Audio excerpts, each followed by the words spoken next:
In this lecture, we're going to go over algorithms, programs, and functions in MATLAB. We're going to start with the algorithms. We want to look at defining the scope of a problem, defining known and unknown quantities in a problem, documenting any assumptions necessary to solve a problem. We want to create a written algorithm and also a graphical algorithm for a problem. Algorithms are simple, well-defined sequence of instructions that defines each step in a process or procedure and can take many different forms. You can have oral directions, written recipes, pictorial assembly instructions, video instructions. What we're really looking for is how to break down a problem into what we know, what we are trying to find out, and how are we going to get there. The first thing we have to do is define the scope. The scope of an algorithm is the overall perspective and result that the algorithm must include in its design. Basically, what are we trying to do? It's necessary to state all the known and unknown variables in order to determine a smart solution to the problem. And if information is missing, we have to state assumptions by how we get to that solution. For example, our problem is we want to sum all the numbers between 1 and 10. Well, what do we know? We know that the minimum value in the sum will be 1. We know that the maximum value will be 10. What are some of our unknowns? The unknowns is the sum of the sequence of numbers. So what are the assumptions that we want to make? Well, are we going to include 1 and 10 in that sum? Or are we going to exclude them? What are we going to do? So one assumption we can make is we're only going to include whole numbers. And another assumption we can make is that the sum will include the starting value of 1 and the ending value of 10. But what if the problem was stated as sum all whole numbers between and including 1 and 10? Well, we still have the same knowns of a minimum value of 1 and a maximum value of 10. We still have the same unknown, which is the sum of the sequence of numbers. But this time we don't have any assumptions because the problem clearly states that we want to sum whole numbers and include the value of 1 and 10. So you really have to read the problem statements and deduce what assumptions are valid to be made. So what is a written algorithm? A written algorithm is a narrated set of instructions required to solve a problem. Every step in an effective algorithm is not subject to misinterpretation. You write it in such a way where it can be read by someone completely unfamiliar by the topic. It's a stepwise scope of all the known and unknown information at that point in the procedure. And if a step in an algorithm contains an assumption, you must clearly state that assumption, and it should be expressed sequentially. So for example, we want to determine the pressure in an ATM in a sealed container with a volume of 5 gallons containing 25 moles of methane at a temperature of 155 degrees Fahrenheit. For our first step, we're going to define the scope. Well, what's the scope? We know that we have a volume, we know we have a temperature, and we know we have the amount of methane. What's unknown is our pressure. That's what we're trying to solve for. And one assumption we might make is that we're going to use the ideal gas law and the ideal gas constant. So we want to write this algorithm as a bulleted list. Basically, what are the steps I want to follow to solve this problem? I want to convert my volume to liters. Then I'm going to convert my temperature to Kelvin. And then I'm going to calculate the pressure in kilopascals using my ideal gas law. And then I'm going to convert the pressure to atmosphere. While this might seem overly simplistic and you might be like, oh yeah, that's how I do it, you really wind up doing this more in problems throughout your engineering career than you realize. What happens is you just stop thinking about some of the intermediate steps, but they really are there. And even in the professional world, this is really how we think about solving problems, and this is really what makes us engineers. Like, how do we get from point A to point B, and what assumptions have we made along the way? So what's a graphical algorithm? It's basically just a way to visualize the process in a graphical form. Some people like symbols and pictures, some people like bullet lists. It's usually a flowchart that describes the sequence of actions of a process. It forces you to create small steps that can be quickly evaluated. And there's 3 different shapes that are used in the creation of flowcharts in this text. First, we have directional arrows, which tells you the flow. Then we have rectangles, which are actions, these are your input, outputs, and calculations. And then we have diamonds, which are decisions, which we will get to when we go over logic. So actions are any executable step in an algorithm that do not require a decision to be made. All simple actions are contained in a single rectangle. For each rectangle, 2 arrows are always associated with its shape, what comes in and what goes out, with the exception being the start and end rectangles. Why am I going over all of this? Well, I'm going over all of this because if you can break down a problem into small sequential steps that can be followed, you can you then put that into a code in MATLAB or Excel. It's how you implement the solving of your problem.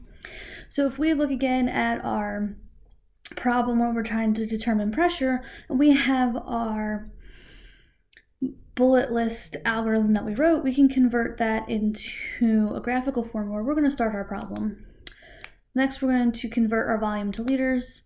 Then we're going to convert our temperature to Kelvin. Then we're going to calculate our pressure in kilopascals. Then we're going to convert that pressure from kilopascals to ATM, and we're done. So these are the steps that you would have to implement inside of a code to solve the problem. Whether that code is happening inside of MATLAB or if it's what you do by your hand calculations when you sit down, you're following the same process. So the idea is to take these small steps and implement them into a code. So you also have to define all of your variables and constants. This should be the first thing that you do in every single code or problem that you solve in engineering, is always write down my variables, their units, and what constants do I know about the problem. You do this after defining the scope of the problem. And if you do this, it might become obvious that you have some intermediate calculations or constants that must be assumed. So some intermediate calculations would be converting units, making sure you have all of your constants defined. So for example, if we assume the acceleration due to gravity is 9.8 meters per second squared, we would define a variable g to be 9.8. You always want to define variables for even all of your constants, so that say I'm like, all right, we'll do the same problem on Mars where your gravity changes. You don't have to recode the whole problem. That's the power of coding. Sometimes we need some user interaction for our programs to run. So we can use input prompts from the person and then give them feedback. So for example, if we want a user to provide the amount of water in gallons, we would create an input variable W that asks the user to input that value.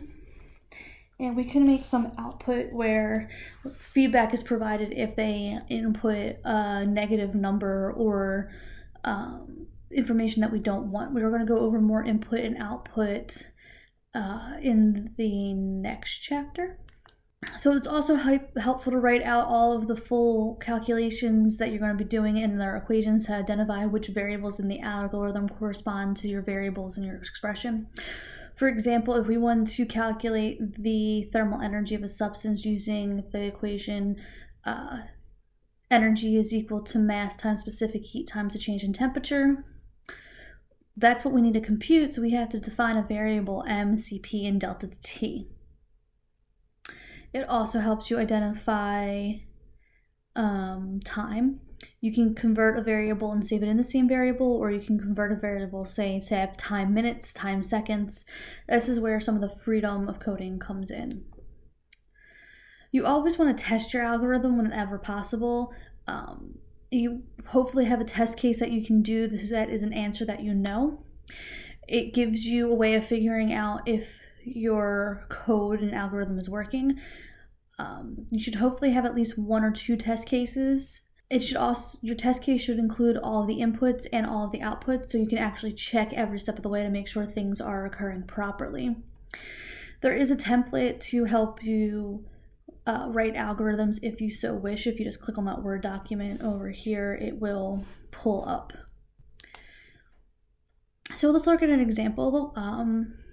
This is what it looks like. We want to create an algorithm to determine the volume and surface area of a cylinder given the radius and the height.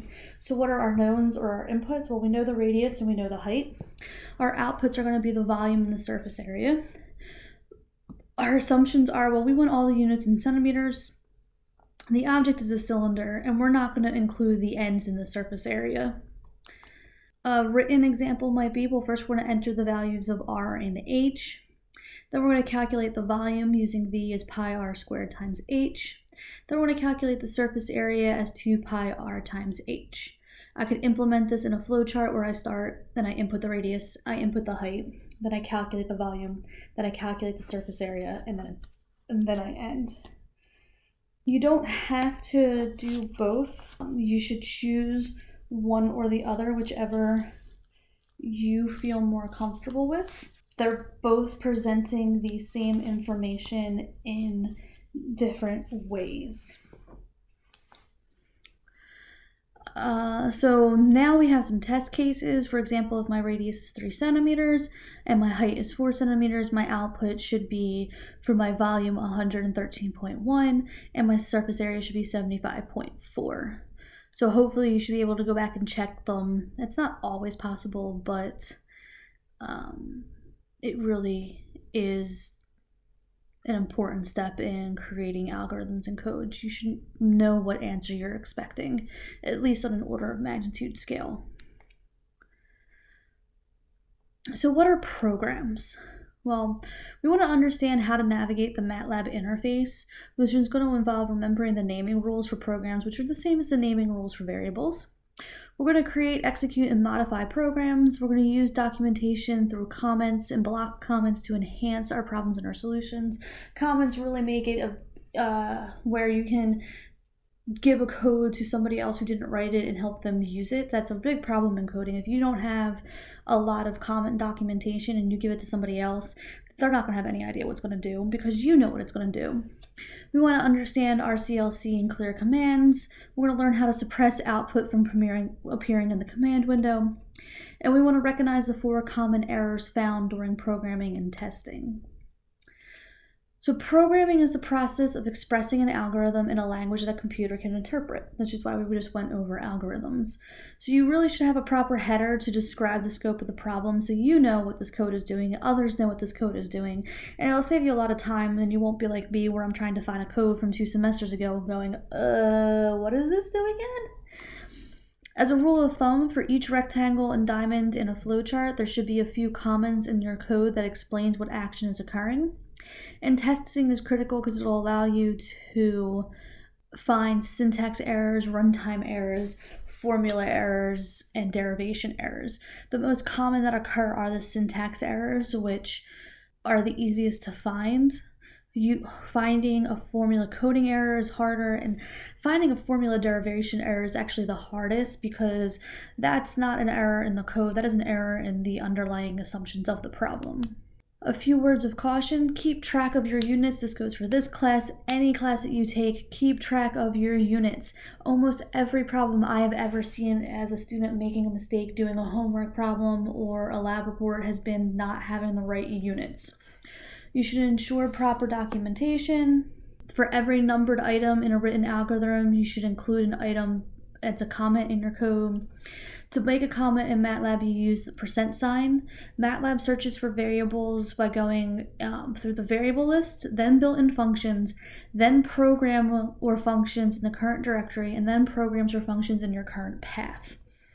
It's important to remember the order in which MATLAB searches for variables, because if you define a variable to be pi, MATLAB is going to find that before it searches its built-in function, so you can actually, that's how you can overwrite those built-in function variables. To see what programs are in your current directory, you can use the command what, and who will show you all of your current variables. So let's look at our algorithm template again. We want to rewrite our problem statement. We want to list all of our inputs and outputs. We want to list all of our assumptions and any other intermediate variables and what are their units. So what's our algorithm? What is the process I need to write my code? I need to include all steps: input, assumptions, conversions, equations, and conversions. And if I have it, each block should be a single line of code, so I don't want to lump commands together into a single box. You should distinguish all your calculations and conversions, and to set any assumptions before you need them.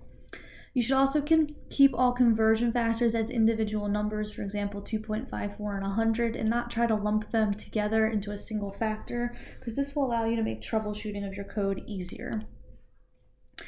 Again, your test cases should be one set of values where you can work out the final answer, including any intermediate values and units, by hand to test that your program is working correctly.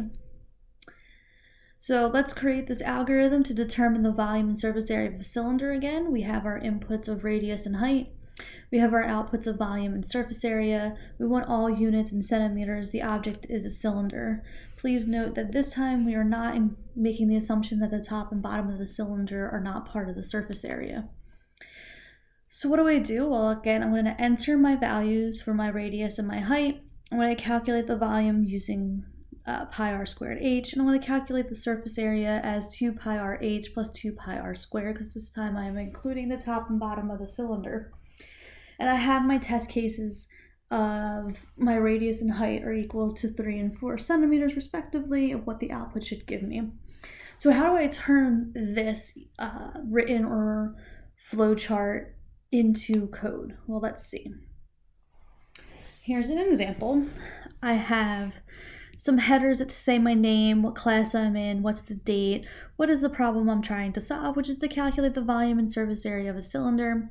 I'm listing all of my variables and their units.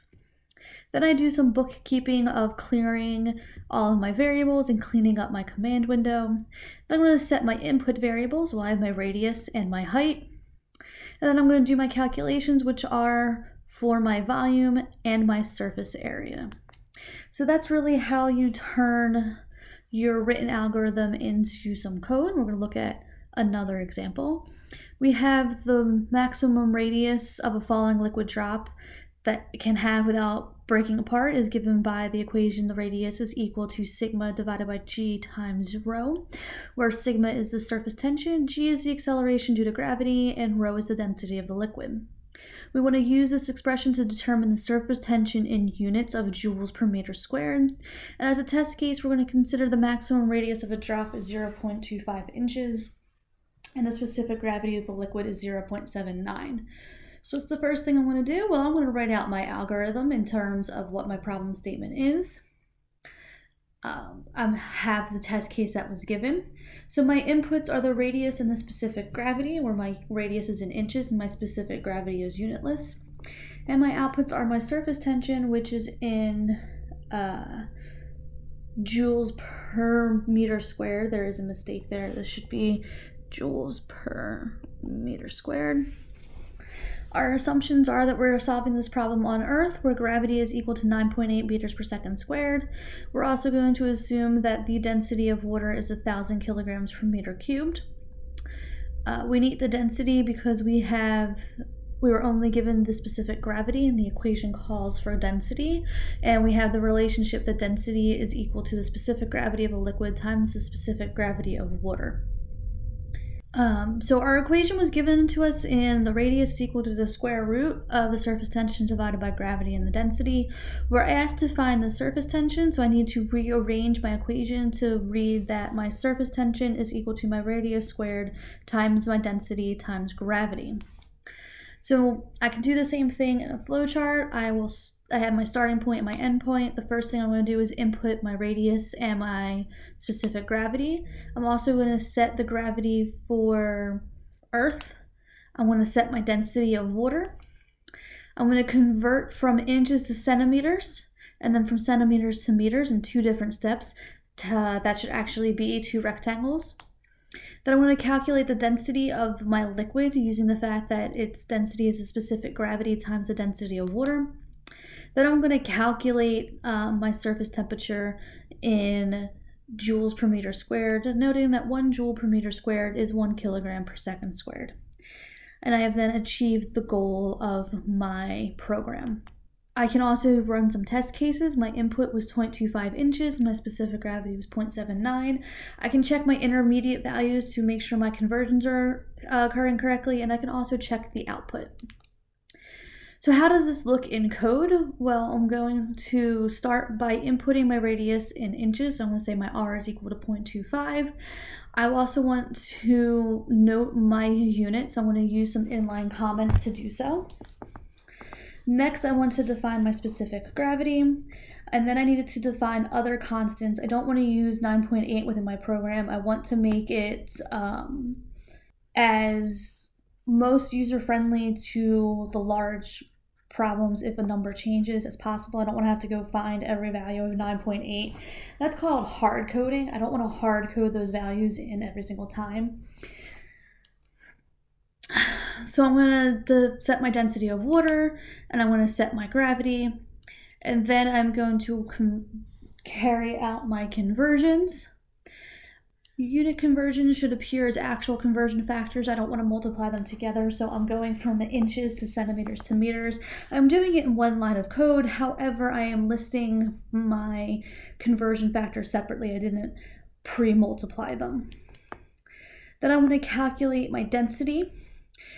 The calculation of density is a deliberate step. I don't skip over the easy step, so I'm doing everything step by step individually. I'm not trying to solve the full equation with unit conversions and density before I get there. I'm breaking it up and doing them beforehand. And then finally, I want to calculate my surface tension. So you really want to pull out intermediate steps instead of trying to do all of the conversions inside of the final line of code here. That becomes messy. You have to keep track of your parentheses, and you're more likely to make a mistake that way. So that's it for algorithms and programs. So we're expanding our knowledge of MATLAB and learning how to make files that solve problems from start to finish and don't just include defining variables. In the next lecture, I'm going to go over creating our own user-defined functions to replace lines of code that are used repeatedly. Making your own function is a great way to clean up some of your files, especially if it's a calculation you are going to do over and over and over and over again, where the input values change.